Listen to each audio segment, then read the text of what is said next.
मान्यवर, ये एक प्रकार से भारत के संस्कृति के प्रति श्रद्धा रखने वाले सभी लोगों का पुनः जागरण का मंत्र बन गया। गुलामी के कालखंड में कई मंदिर, विश्वविद्यालय, कला केंद्र, हमारी कृषि व्यवस्था है, हमारी शिक्षा व्यवस्था, कई सारी लाइब्रेरी अस्त व्यस्त हो गई, तोड़ दी गई, शीर्ण वीर्ण कर दी गई, मगर हमारी संस्कृति, उसके भाव को हमारे जनमानस से कोई नहीं मिला। मगर एक जरूरत थी वो भाव को जागरूक करने की और वो भाव को पुनः संगठित करने की। उसी वक्त बंकिम बाबू ने वंदे मातरम की रचना की और देखते देखते वंदे मातरम का नारा अक्रॉस द कंट्री, पूरे देश में ट्रैवल कर गया मान्यवर, और अंडमान निकोबार की जेलों तक पहुंच गया। उसको ना अंग्रेज रोक सके, ना अंग्रेजों की सभ्यता को स्वीकारने वाले लोग रोक सके। मान्यवर, वंदे मातरम ने एक ऐसे राष्ट्र को जागरूक किया जो अपनी दिव्य शक्ति को भुला चुका था। राष्ट्र की आत्मा को जागरूक करने का काम वंदे मातरम ने किया। ये इसीलिए महर्षि अरविंद ने कहा, वंदे मातरम भारत के पुनर्जन्म का मंत्र है। श्री अरविंद का ये वाक्य, इसका गर्भित अर्थ वो वंदे मातरम की महत्ता को बताता है। मान्यवर, अरविंद घोष ने यह भी कहा कि देश को एक ऐसे मंत्र की आवश्यकता थी और ईश्वर ने उसे साकार करने के लिए ही बंकिम बाबू को इस भूमि पर भेजा था। श्री अरविंद का वंदे मातरम के लिए भाव बच्चे बच्चे के लिए एक प्रेरणा स्रोत बन गया और हमारे आजादी का नारा बन गया। मान्यवर, हमारे देश को जो लोग समझते हैं, लोग जो जानते हैं, वो सभी लोगों को मालूम है कि हमारा देश पूरी दुनिया में एक प्रकार से अनूठा देश है। दुनिया के कई देशों की रचना अधिनियमों से हुई, कहीं युद्धों के कारण हुई, कहीं युद्ध के बाद संधि के कारण हुई। भारत एकमात्र ऐसा देश है जिसकी सीमाएं कोई अधिनियम से तय नहीं की है। हमारे देश की सीमाएं हमारी संस्कृति ने तय की है और संस्कृति ने इस भारत को जोड़ कर रखा। और इसीलिए सांस्कृतिक राष्ट्रवाद का जो कंसेप्ट था, वो सांस्कृतिक राष्ट्रवाद के कंसेप्ट को, सांस्कृतिक राष्ट्रवाद के विचार को सबसे पहले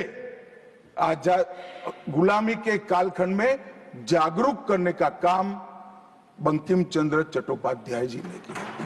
हम पूरे देश को एक बार फिर से देखें तो हमें मालूम पड़ेगा कि हमारे देश को जोड़ने वाला मंत्र हमारी संस्कृति है। हमारे देश को जोड़ने वाली, एक रखने वाला मंत्र हमारी संस्कृति है। और इसी के कारण वंदे मातरम का जो उद्घोष हुआ, उसने सांस्कृतिक राष्ट्रवाद के सिद्धांत को पहली बार एस्टैब्लिश करने का काम किया। जब अंग्रेजों ने वंदे मातरम पर कई सारे प्रतिबंध लगाए, तब बंकिम बाबू ने एक पत्र में लिखा था, मुझे कोई आपत्ति नहीं है, मेरे सभी साहित्य को गंगा जी में बहा दिया जाए। यह मंत्र वंदे मातरम अनंत काल तक जीवित रहेगा। यह एक महान गान होगा और लोगों के हृदय को जीत लेगा और भारत के पुनर्निर्माण का यह मंत्र बनेगा। आज हम देख रहे हैं कि बंकिम बाबू के वो शब्द सच हुए हैं। भले देर से ही सही, ये पूरा राष्ट्र आज सांस्कृतिक राष्ट्रवाद की परिकल्पना को स्वीकार कर आगे बढ़ रहा है। और मान्यवर, हम सब जो भारत माता की संतानें हैं, वो मानते हैं कि ये देश कोई जमीन का टुकड़ा नहीं है, वो उसको हम माँ के रूप में देखते हैं और उसका भक्ति गान भी करते हैं, और वो भक्ति गान की अभिव्यक्ति ही वंदे मातरम। मान्यवर, आज मैं सदन में जब ये चर्चा हो रही है तब बताना चाहता हूं, वंदे मातरम की रचना में हमारे जीवन में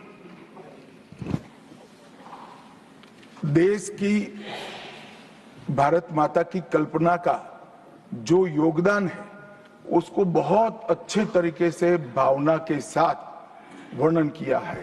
जल, फल और समृद्धि तीनों की दायिनी भारत माता को बताया गया।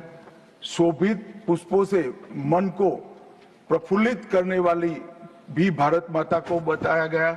सरस्वती, लक्ष्मी, दुर्गा, ये तीनों का जो स्वरूप है वो भारत माता है। एक प्रकार से हमारा समृद्धि, हमारी सुरक्षा, हमारा ज्ञान, हमारा विज्ञान, ये सब भारत माँ की ही कृपा है और उसकी आराधना से ही प्राप्त हो सकता है। इतना बड़ा एक संकल्प बंकिम बाबू ने रखा।